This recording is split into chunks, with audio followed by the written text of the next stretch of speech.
தீபாவளி பண்டிகைக்கு நாளை முதல் சிறப்பு பேருந்துகள் இயக்கப்பட உள்ள நிலையில் இதற்கான அனைத்து முன்னேற்பாடுகளையும் செய்துள்ளதாக போக்குவரத்து கழக அதிகாரிகள் தெரிவித்துள்ளனர். தீபாவளி பண்டிகைக்காக நாளை துவங்கி வரும் 28ஆம் தேதி வரை சிறப்பு பேருந்துகள் இயக்கப்படுகின்றன. சென்னையில் இருந்து 11,225 பேருந்துகளும் இதர மாவட்டங்களில் இருந்து 10,064 பேருந்துகளும் இயக்கப்படுகின்றன. போக்குவரத்து நெரிசலை கருத்தில் கொண்டு சென்னையில் 5 இடங்களில் இருந்து பேருந்துகள் இயக்கப்படுகின்றன.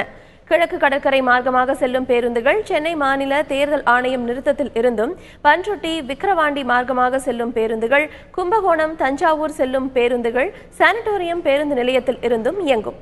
அதேபோல் வேலூர் மார்க்கமாக ஹொசூர் வரை செல்லும் பேருந்துகள் பூந்தமல்லி பேருந்து நிலையத்திலிருந்தும், ஆந்திரா செல்லும் பேருந்துகள் அண்ணாநகர் மேற்கு பேருந்து நிலையத்திலிருந்தும் இயக்கப்படுகின்றன.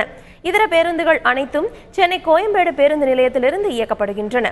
மேலும் பயணிகள் டிக்கெட் எடுப்பதற்கு வசதிக்காக கோயம்பேடு பேருந்து நிலையத்தில் 26 கவுண்டர்களும், பூந்தமல்லி மற்றும் சானிட்டோரியம் ஆகிய இடங்களில் மொத்தம் 3 கவுண்டர்களும் அமைக்கப்பட்டுள்ளன. திடீரென பழுதாகும் பேருந்துகளை சரி செய்யும் வகையில் 10 ரோந்து வாகனங்கள் இயக்க உள்ளதாக போக்குவரத்து கழக அதிகாரிகள் தெரிவித்துள்ளனர்.